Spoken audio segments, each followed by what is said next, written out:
I pulled in a generator. But you got to remember with the generator must be outside. So you have to have a really long extension cord.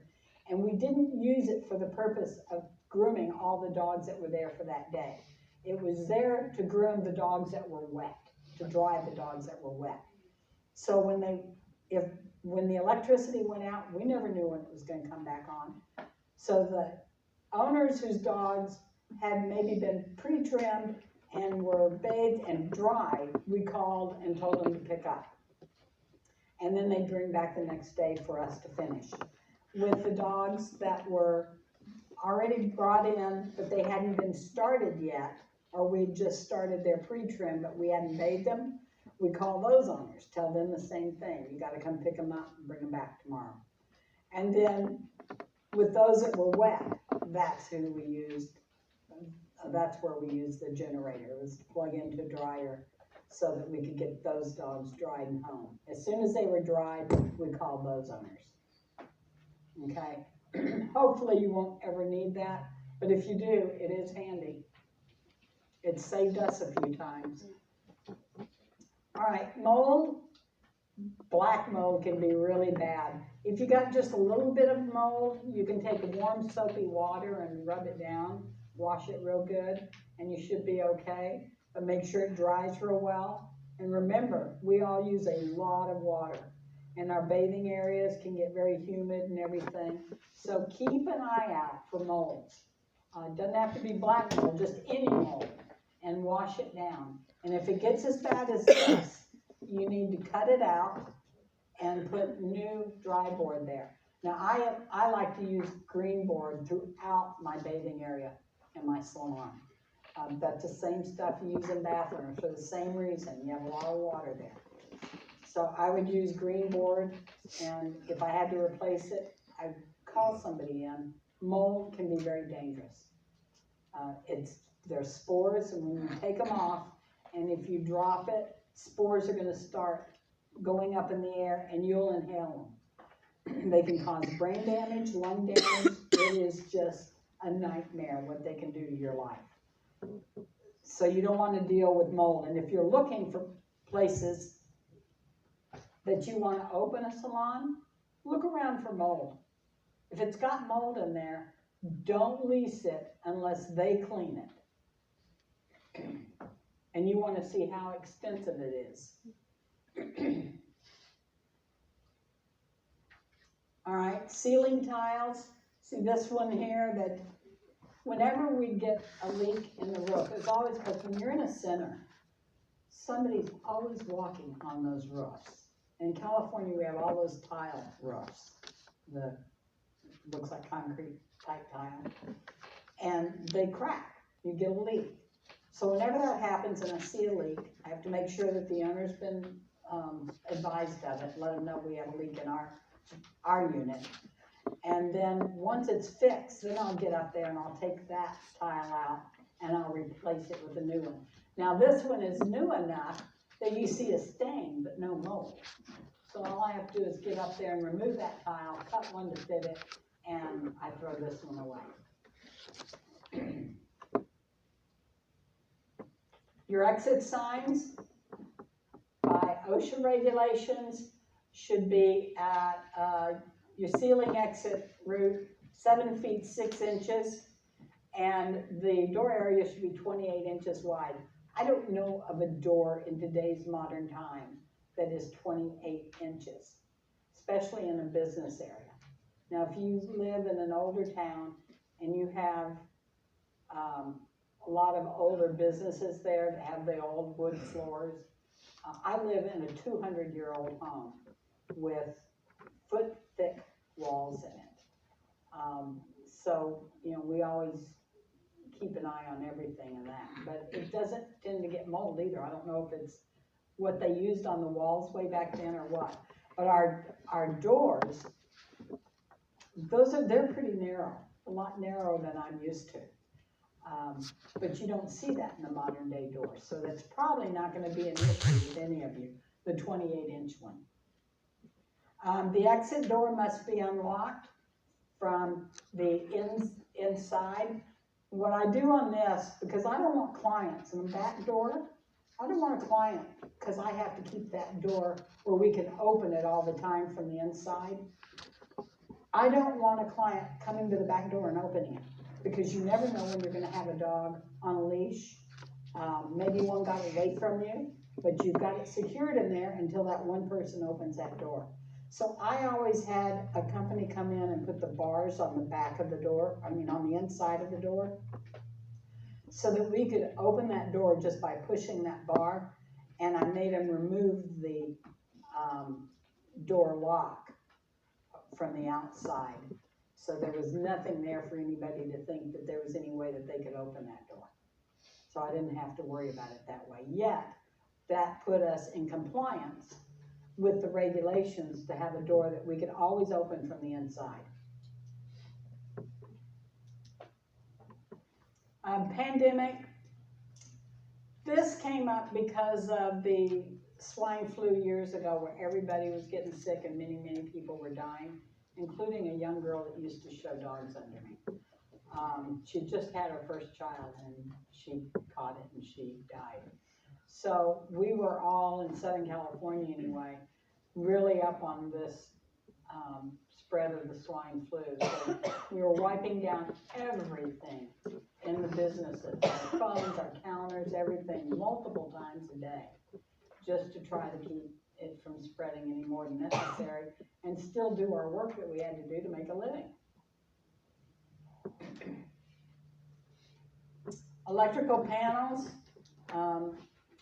See this sheet in here inside this door? That's what this is. We fold it up and it goes in there. But what this does is it allows you to know what piece of equipment you have that is tied to any one of these breakers. So let's say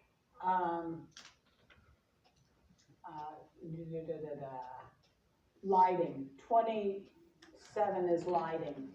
So we know if we go over here that 27 will be the lighting. Now that lighting would be referring to the light on the front of the business that lights up at night.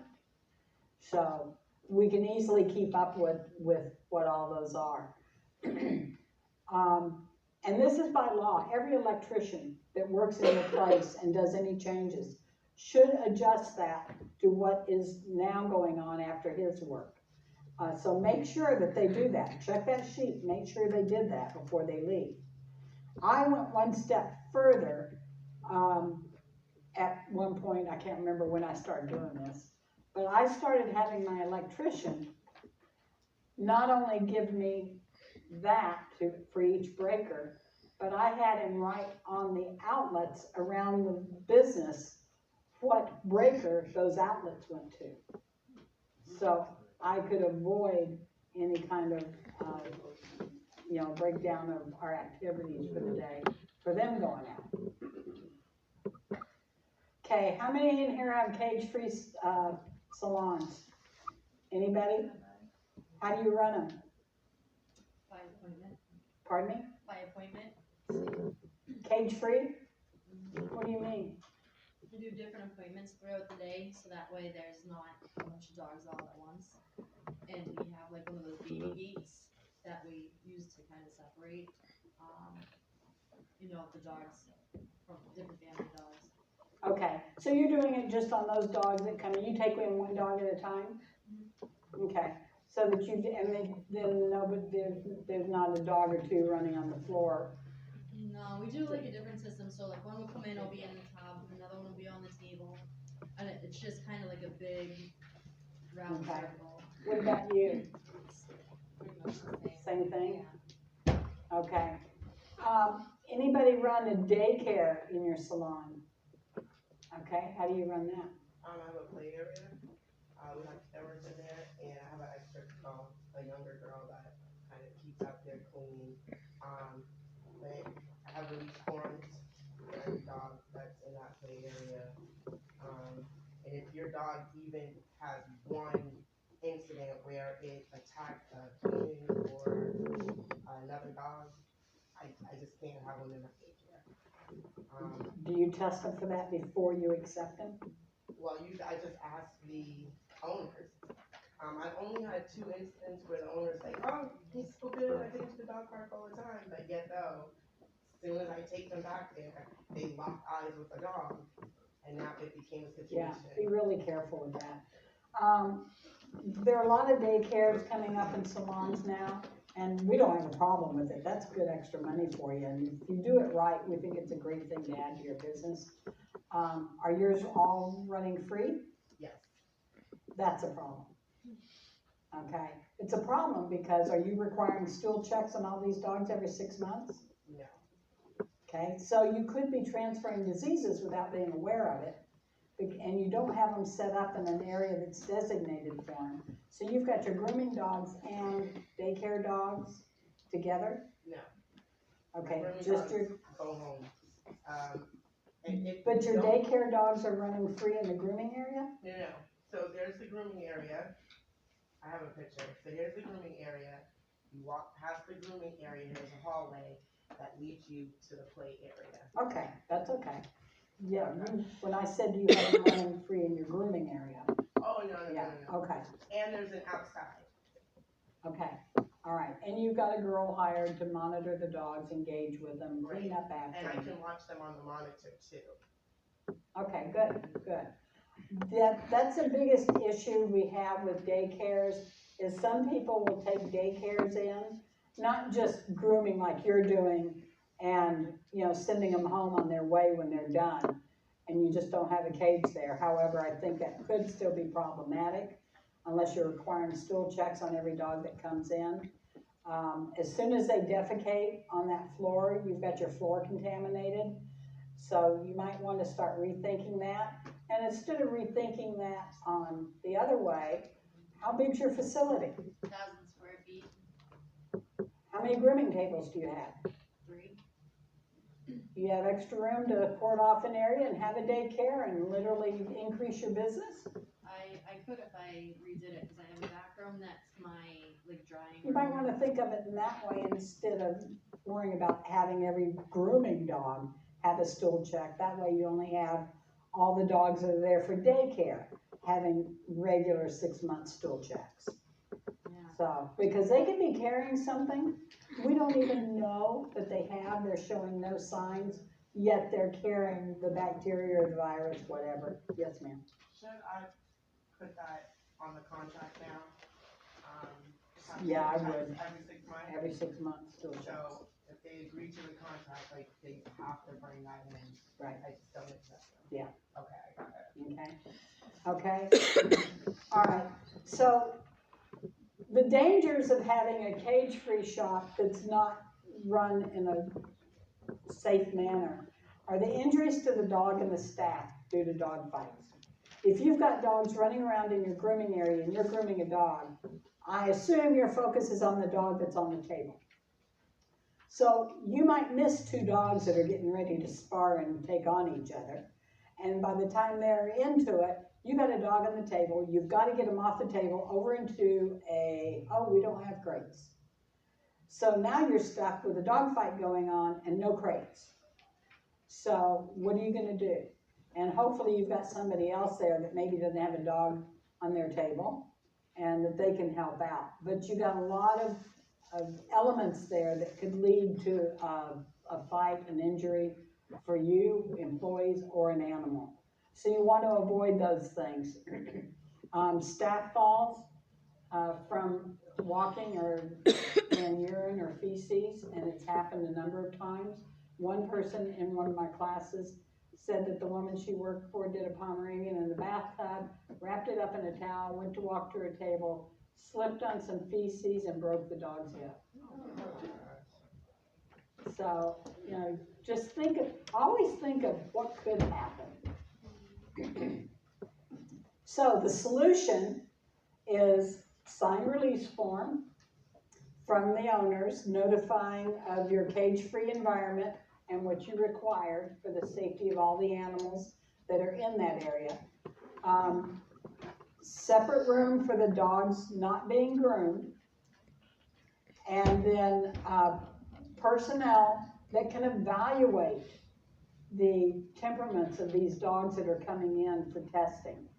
And if your gal's going to stay with you, and she doesn't have that ability, find a class for her.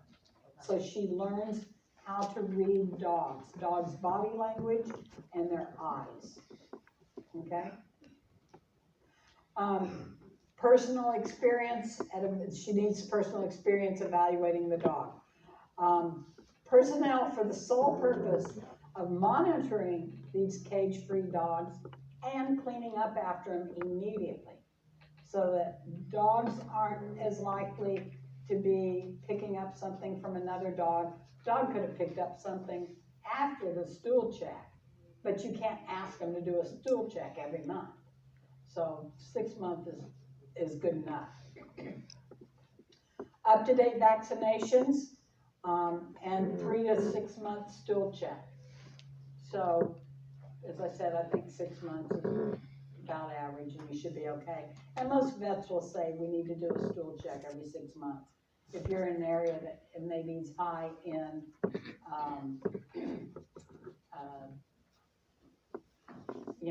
some certain diseases there that they can pick up from the ground and so on. So, okay? And maintain those records in your salon. Now, a lot of these new programs that are out there, and there's 123 and Pawfinity and a few others, most of them can have something that will separate these out for you. So if you see them at the show, I don't know that any will be here at this show, or go online and look for them and see if they offer what you need for your situation. Okay, any more questions on cage-free facilities? Dilution rate. This is a dilution rate for shampoos. Doesn't matter what shampoo you use. If we are now getting shampoos that are 50-to-1 ratios. So this tells you what to use. So 50-to-1 would be a quarter cup shampoo to a gallon of water. I do have this on my computer as well. As a matter of fact, I updated it 50. But if you'd like to take a picture of this, you're more than welcome to. Okay.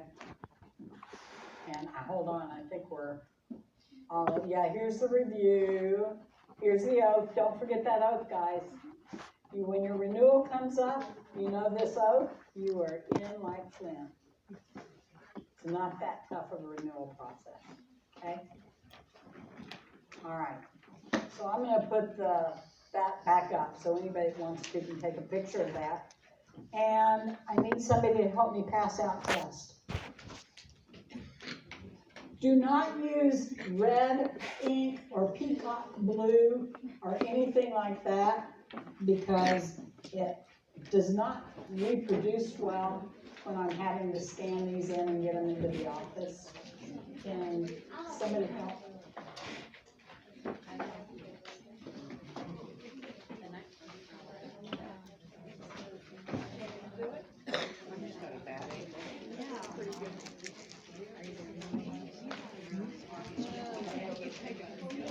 Print very, very clearly. If you do not print neatly, we probably will get your name wrong if you even receive it at your address. So make sure you print clear, please.